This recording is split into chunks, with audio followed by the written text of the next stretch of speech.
How to land an airplane the easy way in 3 steps, or no, it can't be landed.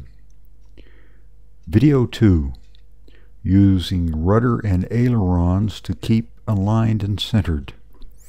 Hi, I'm Doug Daniel, making superior piloting simple, author of the ebook Flying Secrets, founder of the Pilots Online Academy, and multi-thousand-hour pilot and instructor. I help students and soon-to-be student pilots learn to fly by teaching them what they need to become truly superior pilots in a remarkably short time. This video is dedicated to all of you who should have been told these things, but weren't, whose lack of prior knowledge led to embarrassment and frustration. Those of you who suffered the embarrassment and frustration of having an instructor save you from a disastrous landing time after time, or needing 15 to 20 hours to solo, or many other possibilities. If you had only been taught this beforehand, all of this could have been avoided. My embarrassment was a botched landing with friends on board that could have easily been disaster. That landing was the life-changing event that gave me the determination to master these essential flying skills. I had worked hard getting all of the licenses and ratings through instrument and multi-engine flight instructor, only to discover that I was just average. Even though I felt like a failure, I hadn't come all this way just to admit defeat. I attacked flight instructing just like I did piloting. I studied, asked, watched, read, practiced, and refined my skills. I taught from a safe and legal set of best practices and assigned homework between lessons. I was determined to apply all of my life experiences to get my message out. The one thing that I will never know is how much of my technique was learned during my 3 Special Operations Combat Commands. I am sure my obsession for thorough preparation and contingency planning came from planning military operations. I hope you can benefit from my experiences. By now you're probably thinking, okay, all of this seemed to have worked for you. How about your students? Glad you asked. You're right, the only thing that counts are my students' results.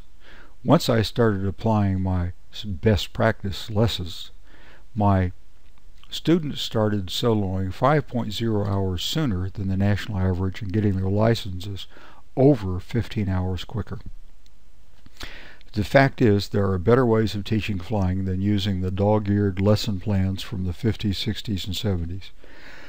Please don't believe the myth that the more hours in the logbook, the better the pilot. There is no question that motor skills improve with practice.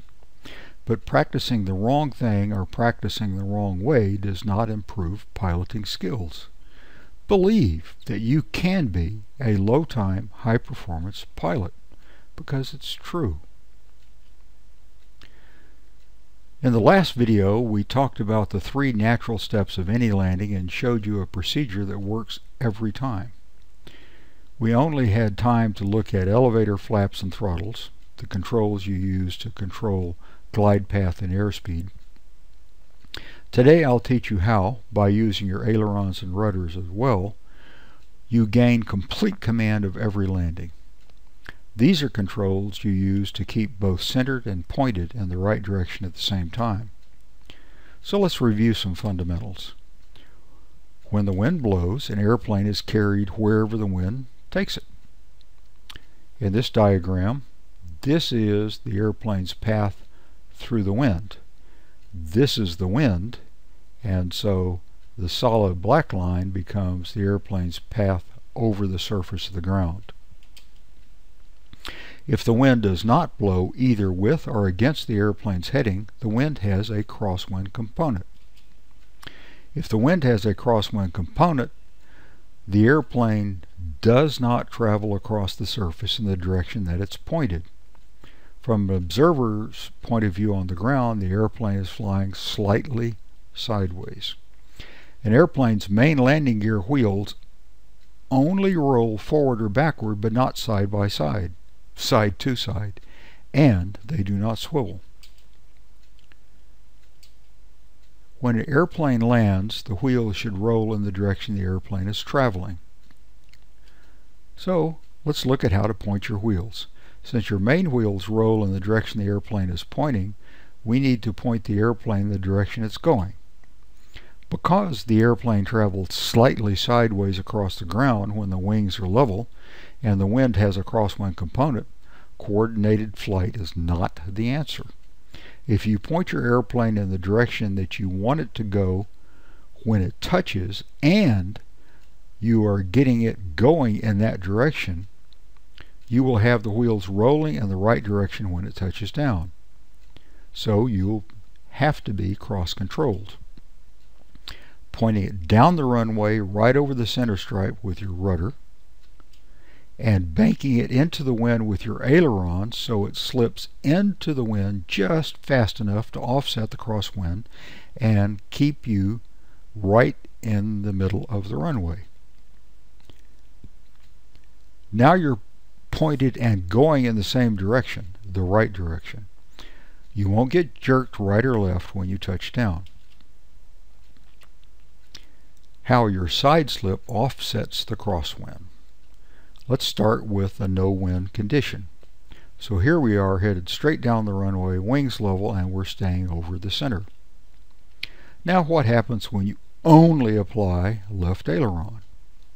So here we have left ailerons up, right ailerons down, the rudder is neutral, and this is the instant that you've applied the ailerons. Let's look at what happens a few moments later. The airplane has yawed to the right and starting to bank to the left. This is called adverse yaw. The airplane rolls left and yaws right. If we continue, it continues to roll and actually starts to turn left, but it's still not pointed in the right direction. And as it continues, the bank gets steeper and steeper. It loses altitude. As you can see, it's very close to a ground strike, which is why we stopped the simulation at that point. Now, what happens when you apply both right rudder and left aileron? Here we have right rudder, left aileron. The airplane is still centered, it's banked to the left slightly, it's yawed to the right. The important question, what does it look like a few moments later? The answer is, it stays over the center stripe and moves straight down the runway. You are keeping your airplane in the center of the runway, but not pointing it in the direction that it's going. So, let's look at what happens when you side slip to offset the crosswind. This arrow represents the fact that it is moving laterally to the left. If your airplane were pointed straight down the runway, you would be slipping off the runway to the left. If you're in a crosswind, you can slip just enough to stay centered. And so here we see as it moves forward. Let me back it up just a little bit. Let's look at the airplane. It has a crosswind component from the left. The pilot is exactly offsetting that crosswind component by slipping into the wind at the same speed that the wind is pushing the airplane to the right. So he stays centered. And there he is a little further down the runway, staying where he ought to be. So when you touch down, your wheels will be pointed in the same direction you're going. This means that you will make a smooth landing, protecting your landing gear and making things easy on yourself by avoiding any sudden lurch to the right or left. The easy way to keep cross-controlled is, this procedure, by the way, must look pretty intimidating. While there is a lot going on here, I think I can simplify it for you. Use each control independently. They really are not independent, but you'll find it much easier if you think of them as being independent. So use the rudder pedals to point the airplane down the runway. Use the ailerons to keep the airplane centered over the runway. Use the elevator as usual. Hold a constant height above the runway of a foot or less as long as you can. So when do you start cross-controlling? One of the most important secrets to consistently smooth and well-controlled landings is to complete all possible tasks before that final slow flight over the runway phase. Cross-controlling is one of those tasks for several reasons. You will know if you can successfully cross-control before you are committed to land. You can focus on the slow flight phase without needing to think about setting up the cross-control at the same time. Hopefully I made the point that the most difficult of the three landing phases is the flare. This means that you do not want to complicate that task by setting up your cross-control while you're flaring. This leaves the final stages of your final approach glide as the ideal time to start the cross-control. Since the approach glide is the simplest phase of a landing, we cross-control toward the end of that phase. While cross-controlling is not a particularly difficult task, there are some factors to keep in mind. The airplane's drag increases. The greater drag forces you to lower your nose to maintain constant airspeed. The airspeed indicator reads low because the air enters the pitot tube off-axis. Cross-controlled flight can be disconcerting to already apprehensive passengers, which is another reason to wait as long as possible. Each airplane has its own cross-control limitations. Either the rudder or the aileron control reaches its limit before the other one. A great time to set up a cross control is about 5 to 10 seconds before you start the transition. So let me tell you why late but not too late is good. You have carefully set up your approach glide to project onto the runway exactly where you want it. But when you cross control, your PGP will move closer to you. If you increase the drag, you must pitch down to maintain constant airspeed. How much? The airspeed indicator is not as accurate as it was. Assume that you start setting up your cross control 5 seconds before you start the flare. Then you will have the cross control established in less than 2 seconds. It is really a very simple task. If you have reached either your rudder or aileron limit before you have cross-controlled enough to have your nose pointed at the far end of the runway, you know something very important. The crosswind component is too great to safely attempt the landing, so you do a go-around. Let's assume that the crosswind was not too great.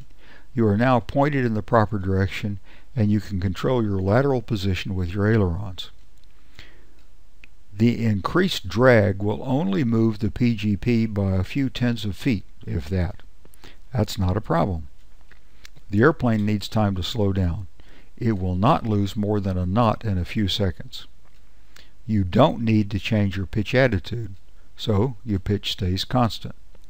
The airspeed indicator has an induced error, but you don't care. This is the time to switch your visual focus completely out of the airplane. Airspeed indicator errors are no longer a factor. As you can see, setting up the cross control in the latter stages of the approach glide has several advantages. They all lead to simplification and safety. But there are times to do it earlier. So let's look at when to cross control early. By now you've probably realized that, arguably, the greatest value of flaps is drag. That extra drag which allows you to glide and land more precisely. Well, what about airplanes without flaps? This is where cross-controlling early comes in. Commonly called a slip to land, it often has nothing to do with crosswind component, but is used much as flaps are used, to add drag. When slipping, you will often cross-control far more than required to align your wheels, when you need to develop even more drag. You may find yourself looking at the end of the runway through a side window. Much like landing with flaps, set up the crosswind compensating cross control during the latter stages of your approach glide. pointing your nose at the far end of the runway and controlling your lateral position over the runway center with your ailerons. Make every landing like a crosswind landing. You may have noticed that we have not introduced crosswind landings as a separate situation that requires special techniques. The reason is simple. The techniques described here work for all landings. I believe that students learn faster and learn better when they are not overburdened with unnecessary complications. If you fly every landing like it is a crosswind landing, you are a step ahead of those who feel like they need to learn landings and then learn crosswind landings. I didn't think this up myself. I learned it from a retired Marine fighter pilot. Let's look at the visual clues for the rudder and aileron. Step 1. The approach glide. Initially you are in a normal coordinated flight. This means wings level with ailerons, keeping your nose from yawing with rudder. Once you start your side slip, everything changes. Keep the airplane over the extended center line with ailerons and keep the airplane pointed at the far end of the runway with rudder. Steps 2 and 3, keep the airplane over the extended center line with ailerons and keep the airplane pointed at the far end with rudder. During the rollout, hold the upwind wing down with ailerons. Keep the airplane centered with rudder. So let's bring it all together. Step 1, the approach glide. Low power setting, indicated airspeed consistently at recommended airspeed. Slowly add flaps or reduce power to keep the PGP where you want it. Stay directly over the extended center line of the runway. Your crab angle will give you an idea of the crosswind component. Fly in wings level coordinated flight until 5 to 10 seconds before you start your flare, usually about 1 wingspan above the runway. From this point on, your eyes need to be looking outside of the airplane 100% of the time. Cross control your airplane by holding a steady pitch attitude, pointing the nose at the far end of the runway, and keeping the airplane over the center line with ailerons. Keep the airplane cross-controlled until after the rollout. Step 2. Transition from glide to slow flight, the flare. Using the elevator, stop the airplane's descent smoothly until you are maintaining a constant height above the runway at a foot or less. Step 3. Hold slow flight over the runway. Use your elevator to maintain your height above the runway. Do not let the airplane land. Keep the airplane pointed parallel to the runway with your rudder only, and keep the airplane over the center of the runway with your ailerons only. As you slow, you will find that you are increasing your pitch attitude to maintain a constant height above the runway. The runway ahead of you will most likely disappear because your nose is so high. This is not a reason to let the nose down. You will need to look around, most likely to your left and right. I find that I tend to move from side to side in my seat to see as much as I can. This slow flight section will last at most a few seconds. Here it is in full motion. Notice the attitude of the airplane. The closer it gets to the ground, they slowly pitch up. The black line, as you see right here, is a projected glide right down to the numbers. The red line is the path that the pilot's eyes actually follow. And you see from the windsock, it's blowing pretty hard, but it is offset such that he does have a left crosswind. So at this point you can see right rudder, left aileron. That continues cross-controlled as he stays centered over the runway, offsetting the crosswind component all the way until he gets to slow flight. After you touch down, well, I was once told it's not over until it's parked, and I think that's good advice. The upwind main landing gear will touch first unless the wind is absolutely straight down the runway. So touching with one landing gear first is a sign of a good landing. Be sure to let the downwind gear on very gently by increasing your aileron deflection to slow the gear's descent. As long as you can, hold a steady pitch attitude after your main gear is on. Be certain to let the nose wheel on very gently. Since the nose wheel is connected to the rudder pedals in most light airplanes, the nose wheel may try to steer you downwind when it touches. Be prepared to change your rudder pedal position when the nose wheel comes on. You have learned when to start cross-controlling and why, how to offset a crosswind by side-slipping, how to simplify landings, why every landing should be made using crosswind landing techniques. The most common mistakes are failing to cross-control. That is the most common mistake by far. It results in, with little or no crosswind component, it doesn't make any difference. But in a crosswind, the excessive side loading on the landing gear, loss of directional control, going off the side of the runway, ground looping in a tail dragger, tipping onto the downwind wingtip, landing off the runway on the downwind side, left-right weaving over the runway,